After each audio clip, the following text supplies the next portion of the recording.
Last time on Spiritual Science, Pat just told us that Martians came to Earth in a macabre. Martians are left-brain males intent on warfare and power. It is going to get even weirder.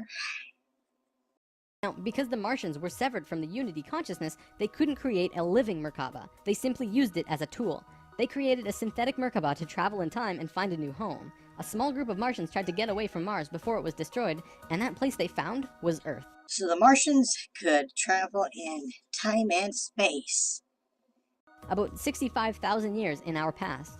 They saw this little vortex sitting there, just pulling in life, with no one in it. They didn't ask permission. Being part of the Lucifer experiment, they just said, alright, let's do it. And they stepped onto that vortex, and in doing so, they joined and changed our evolutionary path. How could Martians change our evolution? Just saying so without examples is weak. If they were separate, how? Thoth's father, Thome, was one of the Nakals who set up Atlantis on the island of Udal. That island, the top of the Tree of Life, was the brain of Atlantis, and on it was a small city called Poseidon. This city is what Plato was discussing when he said that Poseidon bore 10 children, the 10 circles on the Tree of Life. Poseidon had many consorts and many children. Cleito was just one of his consorts that bared him 5 sets of twins. Check your Greek mythology. Poseidon was made of 3 rings painted in black, red, and white stones, and it was the symbol for Atlantis. The inner circle represented the Nakals, the middle circle were the priesthood, called the Maya, and the outer circle represented the regular people of Atlantis. We'll come back to this down the road. I thought only the Nakals lived on Udal. Who were these unknown Mayans that you mentioned? Where did they come from? You said that the Lemurians only went to those 8 vortexes. So how did they end up on Udal? There were only a few thousand Martians who came to Earth through the synthetic Merkaba. The first thing they did when they arrived in Atlantis was try to take over the continent. They tried to declare war and invade. However, they were vulnerable due to their small numbers, compared to the millions of Atlanteans, and we finally subdued them. We were able to stop them from conquering us, but we could not send them back. When this happened on our evolutionary path, we now had the planetary consciousness of a 14-year-old girl. The Martians were an incredibly male species, and also very old, so what you had was a 14-year-old girl being taken over by a 60 or 70-year-old man. Patches is using what most people find repulsive for drama to sell his story. But what about those time-traveling Hebrews? You said they were males. What did they do? We had no choice in the matter. The Martians just stepped in and said, like it or not, we're here. They didn't care what we thought or felt about it. Really, it was no different from what the settlers of North America did to the Native Americans. Once the initial conflict was over, it was agreed that the Martians would try and understand this female thing they lacked. This emotional feeling, which they had none of at all. Things more or less settled for a while, but the Martians slowly began to implement their left-brain technologies, which the Atlanteans knew nothing about. One after the other, the Martians kept putting out these left-brain inventions, until the Atlanteans slowly began to see things through their left brain. We slowly began to become a male species. The Martians gained control, bit by bit, until eventually they had all of the power, as was their intention. The animosity between Atlanteans and the Martians never subsided, not even till the end of Atlantis. Patches, you said the Martians were unemotional. Hate is an emotion. Can you please make up your mind? They hated each other. The Atlanteans were shoved down and treated like inferiors. It was like a marriage that the female component didn't like, but the male component didn't really care if she liked it or not. It remained this way for a very long time, until about 26,000 years ago, when the next phase slowly began. 26,000 years ago, we were exactly where we were today on the precession of the equinox. We had gone through our falling asleep phase, and we were about to begin waking up. It was at this point that there was a small consciousness shift. We actually went down in consciousness, not up. A piece of Atlantis about the size of Rhode Island sank into the ocean. This caused a tremendous amount of fear within the Atlanteans, because they thought they were going to lose the whole continent, like what happened with Lemuria. Because of the consciousness shift, one of the bigger things they lost was their connection to the future. They couldn't foresee big events such as the potential sinking of their home. After about 200 years, this fear began to subside. Now, in both the Bible and the Sumerian records, the accounts of Adam, Eve, and all of their children were recorded to have exceptionally long lifespans, like 900 years or so. So 200 years for us back then is like 20 years for us today. We'll explain how we got there soon. Things kind of settled for a while, and then between 13,000 and 16,000 years ago, a comet approached the Earth. Because we were living at a high consciousness across all dimensions, the Atlanteans became aware of it before it hit. A great conflict occurred in Atlantis. The Martians, who were in the minority even though they were in control, wanted to blow it out of the sky with their laser technology. However, the Nacals had learned of the comet's true nature, and the Atlanteans protested. They said that the comet was in divine order. They had to allow it to take place naturally. Let it hit the Earth. That's what's supposed to happen. The Martians fought the Atlanteans, but in the end they gave in. The Martians agreed to let it hit the Earth. When the time arrived, it came screaming into the atmosphere, plunging into the Atlantic Ocean just off to the western shores of Atlantis, near where Charleston, South Carolina is now, only that was at the bottom of the ocean at the time. The remnants of the comet are now scattered across 4 states, and science has definitely determined that it hit at least 12,000 years ago, if not more. They're still finding pieces today. Although the main portion struck near Charleston, a few fragments actually hit the main body of Atlantis, crashing into an area right where the Martians were living, killing a huge portion of their population. They were pissed. They said, "It's all over, we're divorcing you, and we're gonna do whatever we want. You can do what you want, but we will never listen to you again." We know this whole bit. We've seen it in divorced families throughout the world. And the children? Well, look at our modern world today. We are the children. You can guess what the Martians did next. Their primary interface with the reality was control, and when their anger rose to meet their desire for control, they decided to take over the Earth.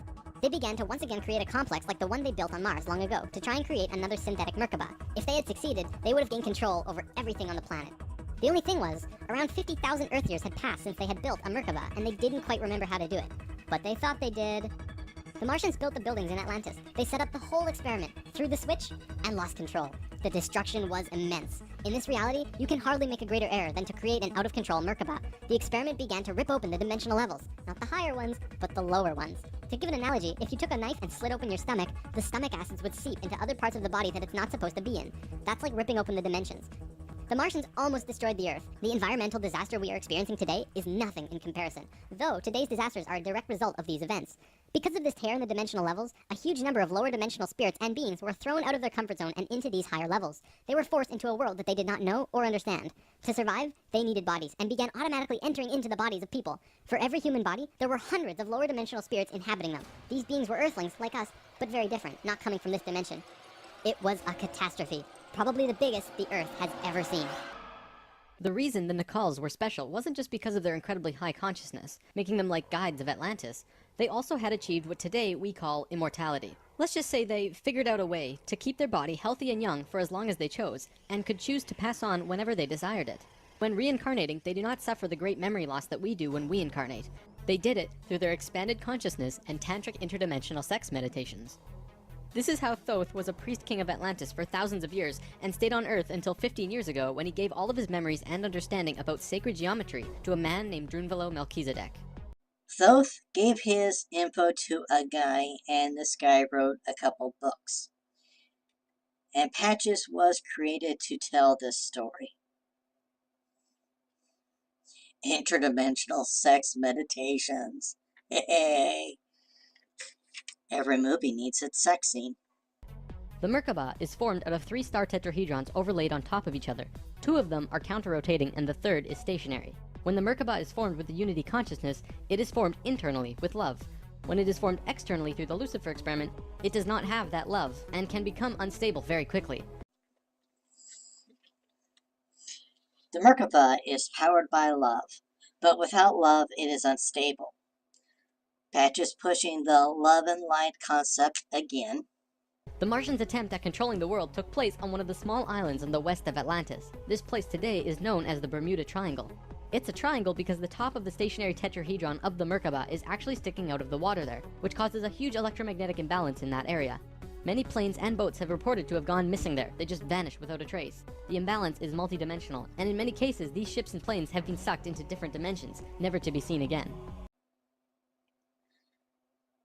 The Martians created the Bermuda Triangle.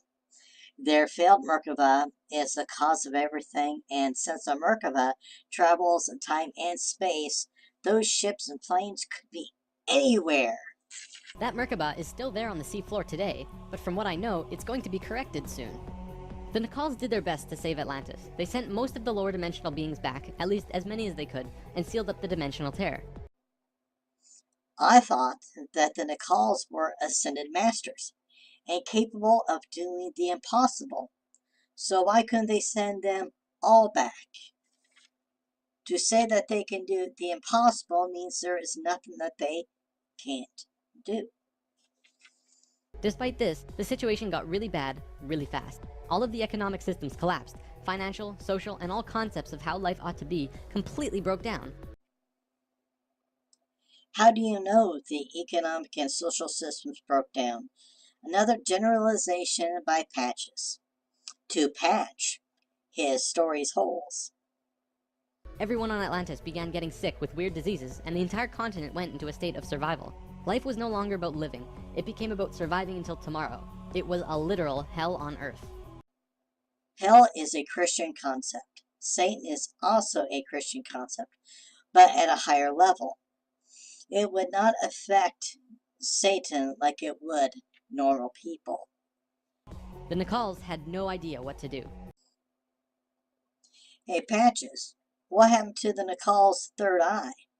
They were children compared to the events that had been thrust upon them. So, they prayed. They prayed to the highest levels of conscious life in the universe, asking for help from anyone who could hear them.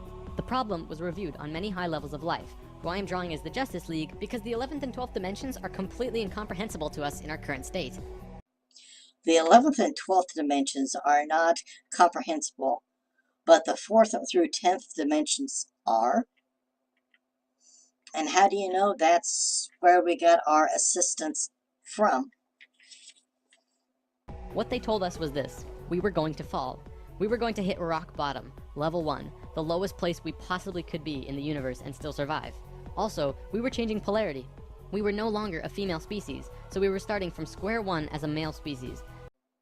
Why is it when we started at rock bottom, we were changed to a male species?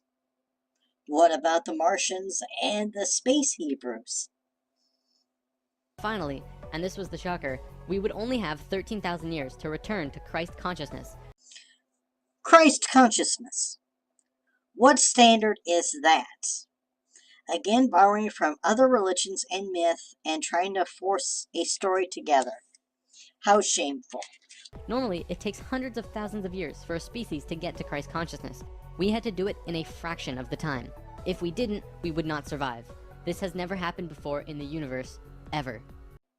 How do you know that this never happened before in the universe?